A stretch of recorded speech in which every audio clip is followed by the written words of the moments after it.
Hello students, welcome back. Welcome to day 3 of our accounts class. Yesterday we studied about the accounting process, the advantages and limitations of accounting.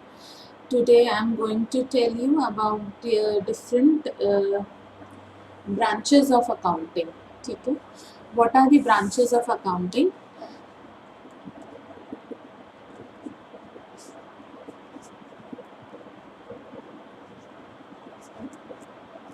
So there are basically three branches of accounting. One is financial accounting.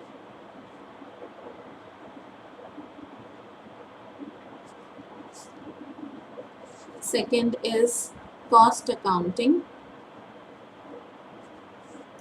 And third is management accounting.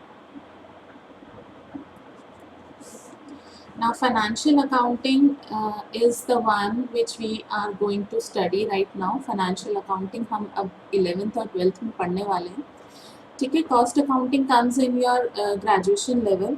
Management accounting आपके post graduate level में तक आती है. ठीक है. तो financial accounting आप अभी पढ़ने वाले हैं. तो फाइनेंशियल अकाउंटिंग में हम क्या पढ़ते हैं? We study about how much our organisation, our factory और our business has earn profit और लॉस. कितना प्रॉफिट और कितना लॉस हमारा बिजनेस अर्न कर रहा है, that we are going to study in financial accounting. ठीक है. जो फाइनल अकाउंट्स बनाने हैं हमारे, P&L account, profit and loss account और बैलेंस शीट हमारी जो बनती है, जर्नल, लेजर सब बनते हैं हमारे, बड़े बड़े बही खाते, वो they are all a part of financial accounting. और इसमें हम प्रॉफिट, बेसिकली हम क्या फाइंड आउट करते हैं, whether our business is earning profit और loss. Right. Now what do we study in cost accounting? Cost accounting में हम पढ़ते हैं कि हमारे कॉस्ट ऑफ अ प्रोडक्ट. ठीक है.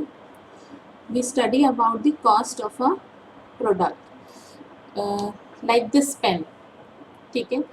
ये पेन आपका मार्केट में आपको कितने का मिलेगा? This pen you can easily get, suppose करो आपको 10 रुपीज़ का मिल जाता है. ठीक है. This pen is available for 10 rupees. अब इसकी कॉस्ट 10 रुपीज़ किसने डिसाइड की? इसमें रीफिल है, इसका है ये जो प्लास्टिक बॉडी है इसकी. ठीक है. Then refill and then whatever science has been used in it. और इसके प्रोडक्शन में, इसके लिए हमने रॉ मटेरियल कहाँ से प्रोक्योर किया, इसके जो प्रोडक्शन में हमें लेबर कितनी लगी. ठीक है. और हमारे ऑफिस की इलेक्ट्रिसिटी या जितने भी इनडायरेक्ट एक्सपेंसेस, इलेक्ट्रिसिटी, फ़ोन के बिल्स या सैलरीज, मैनेजर्स की सैलरी, वर्कर्स के वेजेस. देन आपने प्रोडक्शन जब आपने कर लिया, उसके बाद इसकी पैकिंग, इसकी एडवर्टाइजिंग पे कितना खर्चा हुआ. देन इसको वेयर हाउस तक आप, स्टोरेज जहाँ आपने किए वहाँ स्टोरेज तक आप इस पेन को लेकर गए, ट्रांसपोर्ट कार्टेज आपका कितना लगा.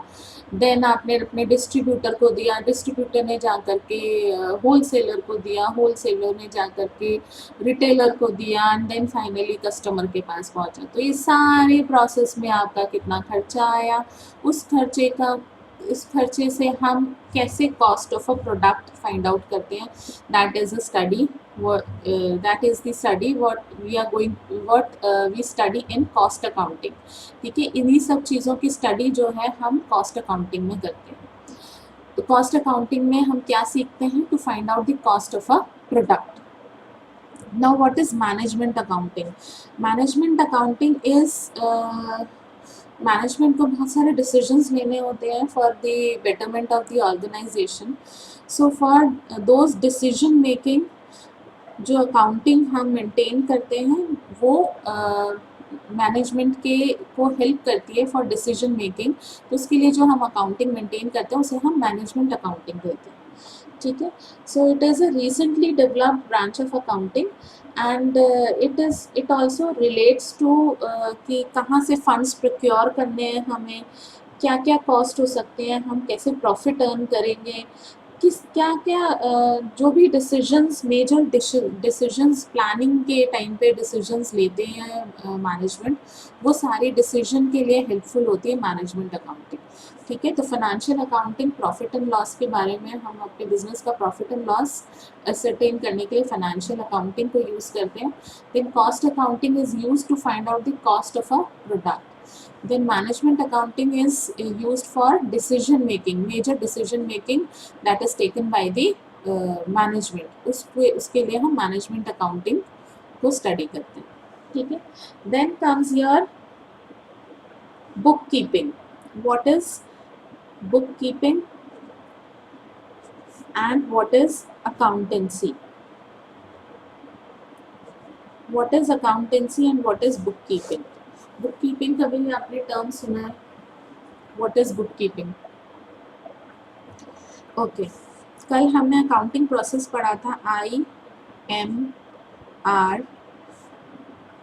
Identification, measuring, then recording, classifying, then summarising, then analysis and interpretation and communicating the result to the users. यही था हमारा accounting process. I for identification, identify करते हैं हम ट्रांजैक्शंस को, transactions which can be measured in terms of money। ठीक है, then after identification and measuring we record the transaction, और हम किस में रिकॉर्ड करते हैं? जर्नल में। ठीक है, इसको हम बुक ऑफ ओरिजिनल एंट्री कहते हैं। देन क्लासीफाई करते हैं इनटू लेजर। लेजर को हम लेजर में हम डिफरेंट अकाउंट्स में हम क्लासीफाई करते हैं। ठीक है, देन समराइज, एनालिसिस करते हैं, समराइज करते हैं, हम हर अकाउंट का टोटल निकालेंगे, हम समराइज करेंगे हमें कितना प्रॉफिट हुआ, कितना लॉस हुआ, कितना हमारी सेल्स हो गई, कितना हमारी सेल्स ज़्यादा थी, हमारी परचेजेस कितनी रही, हमारे क्रेडिटर्स कितने थे, हमारे डेटर्स कितने थे, टोटल कितना आया अकाउंट्स का। तो वो समराइजेशन होता है। फिर एनालिसिस, उस समराइजेशन के बेसिस पे हम एनालाइज करते हैं हम अपनी फाइनेंशियल पोजीशन को, और जो रिजल्ट होता है उसको हम कम्युनिकेट करते हैं टू द यूजर्स। ठीक है, ये हमारा अकाउंटिंग प्रोसेस था जो हमने कल स्टडी किया था डिटेल में। नाउ बुक कीपिंग का काम क्या, बुक कीपिंग क्या होता है? बुक कीपिंग में खाली आइडेंटिफिकेशन, मेजरिंग, रिकॉर्डिंग और क्लासिफिकेशन, इतना ही प्रोसेस, इस प्रोसेस को हम बुक कीपिंग कहते हैं। और समराइज, एनालिसिस और कम्युनिकेटिंग, ये जो वर्क होता है ये हमारा प्रोफेशनल्स करते हैं। और वो प्रोफेशनल्स कौन होते हैं? जो आप लोगों का हो सकता है, आप लोगों में से कुछ बड़े होकर या आगे जाके बने, like CA, CMA, ICWS, basically CA का काम होता है ये सारा। ठीक है, प्रोफेशनल्स जिनको हम बोलते हैं। तो ये बुक कीपिंग में क्या आता है? बुक कीपिंग में जो बुक कीपिंग कर रहा है वो आइडेंटिफाई करेगा, मेजर करेगा, रिकॉर्ड करेगा, क्लासिफाई करेगा, यानी जर्नल और लेजर तक बुक कीपिंग का काम होता है।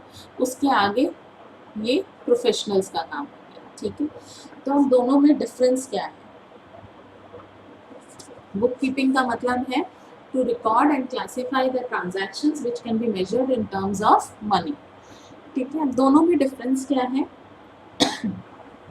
बुक कीपिंग एक नैरो कॉन्सेप्ट है, अकाउंटिंग एक वाइडर कॉन्सेप्ट है। एक अकाउंटिंग वाइडर कॉन्सेप्ट है और उसका एक पार्ट है बुक कीपिंग। ठीक है, ये पूरा अकाउंटिंग है और इसका एक पार्ट बुक कीपिंग है। ठीक है, तो accounting is a wider concept whereas book keeping is a narrow concept. Book keeping is a routine job, ये रूटीन जॉब है। ठीक है, ये नैरो कॉन्सेप्ट है। ये अकाउंटिंग ब्रॉडर कॉन्सेप्ट है। ये रूटीन जॉब है, ये डायनामिक है। रूटीन जॉब है यानी कि रोज़ाना की जितनी सेल्स हैं, परचेजेस हैं, डेली वो जो क्लर्क होता है वो बैठेगा, वो रोज़ाना वाउचर्स देखेगा, वाउचर्स से एंट्री जर्नल में करेगा, जर्नल से फिर वो लेजर में क्लासीफाई करेगा उनको। तो वो उसका डेली का काम है। डेली के जो हमारे वाउचर्स होते हैं, तो सिमिलर वाउचर्स होते हैं ऑलमोस्ट। तो ये एक रूटीन जॉब है, और रूटीन जॉब करते करते उसको इतनी आदत हो जाती है कि, और बोर हो जाते हैं कि कोई भी कर सकता है ये, ठीक है। आप भी कर सकते हो, और अगर आपको बस समझा दिया जाए या मुझे समझा दिया जाए तो जो काम डेली करने का है वो क्लर्क वाले काम वो कोई भी कर सकता है, ठीक है। Any one can do it. So it's a routine job. Whereas the job of accounting is dynamic, क्योंकि यहाँ आप समराइज भी कर रहे हो अकाउंट्स को, डीप स्टडी कर रहे हो आप अकाउंटिंग की। उसके बाद आप अपने रिजल्ट्स को एनालाइज कर रहे हो, इंटरप्रेट कर रहे हो, and then you are communicating to the different users. आप प्रॉब्लम्स भी उसमें आइडेंटिफाई कर रहे हो कि क्या क्या प्रॉब्लम्स आ रही हैं, क्या लॉस हो रहा है तो क्यों हो रहा है, प्रॉफिट हो रहा है तो हम उसे और कैसे बढ़ा सकते हैं, और टैक्स कितना जाएगा। ये सारी चीज़ें, ये सब डायनेमिक नेचर है जो चेंज होता रहता है। वो रूटीन जॉब नहीं है, डेली का जॉब नहीं है, रूटीन जॉब नहीं है। तो ये डायनेमिक है, ठीक है। It is dynamic, it keeps on changing, but this is a routine job which never changes. It's a routine job, you have to perform it daily, ठीक है। और any one can do it, any one can do it. So no professional qualification is required.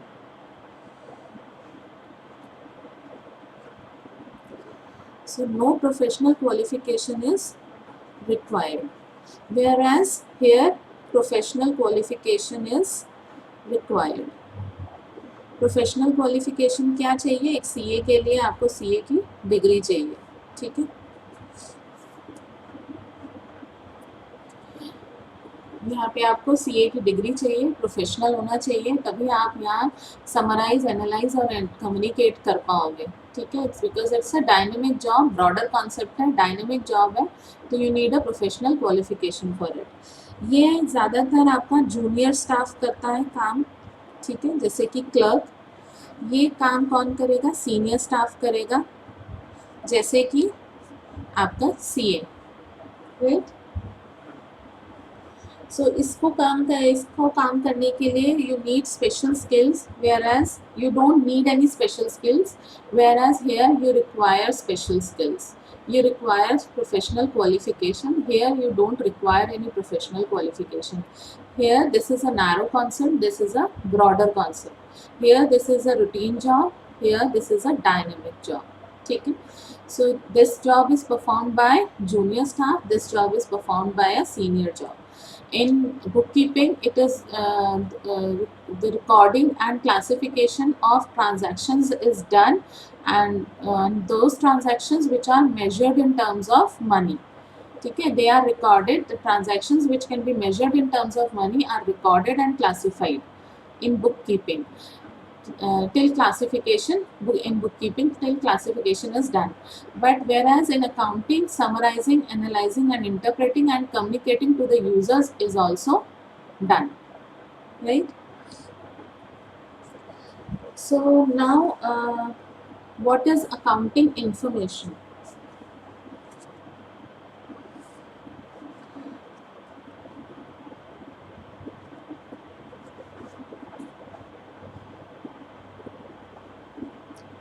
Next topic is accounting information.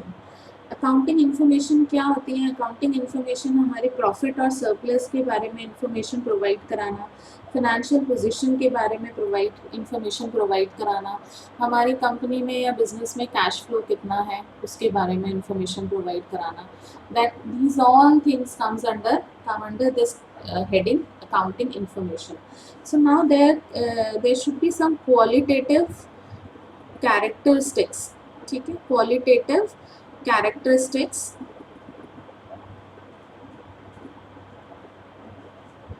Of accounting information, ठीक है। कुछ qualitative characteristics होती है accounting information की, वो क्या क्या होती हैं? Reliability, second is relevance, third is understandability,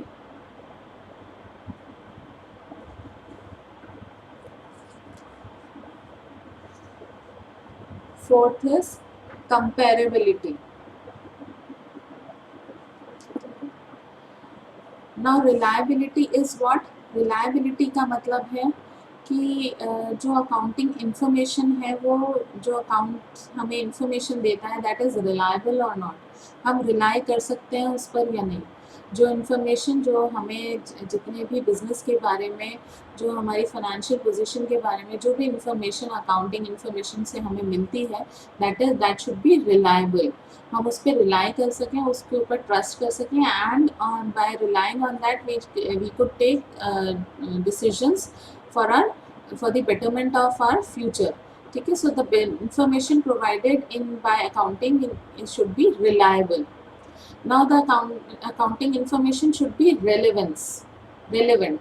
ठीक है, अगर मैं आपसे पूछ रही हूँ आपका नाम क्या है और आप बता रहे हो मुझे मेरा एड्रेस ये है, मैं हरिद्वार में रहती हूँ, मैं हरिद्वार के भादराबाद में रहती हूँ, भादराबाद के फला फला गली में रहती हूँ, भाई मैंने आपसे ये सब नहीं पूछा, I just asked you what is your name. So relevant information provide करना, the information which is relevant for my organisation, to provide that information. ठीक है, सो अकाउंटिंग इंफॉर्मेशन की क्वालिटेटिव कैरेक्टरिस्टिक्स क्या है? एक तो reliability, we should be able to rely on that information, we should be able, the information provided to us should be relevant for us. ठीक है, so accounting information must be relevant to the user, जो users हैं उसके उनके लिए relevant होनी चाहिए। Information is relevant if it meets the needs of the users in decision making, decision making में हमारे लिए अगर हेल्पफुल है तो वो हमारे लिए रिलेवेंट है। ठीक है, रिलायबल कब होगी? जब उसमें कोई भी एरर फ्री होगी इंफॉर्मेशन और बायस्ड नहीं होगी।